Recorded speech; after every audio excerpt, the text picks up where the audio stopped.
বকা খেলাম।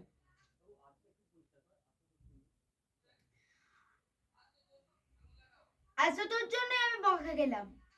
বকাতে জোরাল। আজ তো তোর জন্যই আমি বকা খেলাম।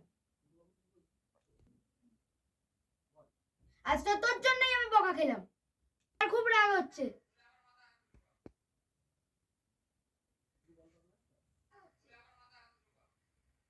আমি তো তোকে ইশারায় দুষ্টুমি করতে বারণ করেছিলাম, তুই তো আমার কথা বুঝতেই পারলি না।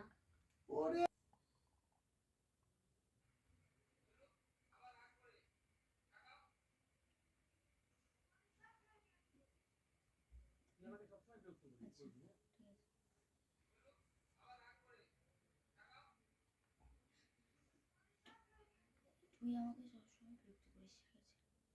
তুই আমাকে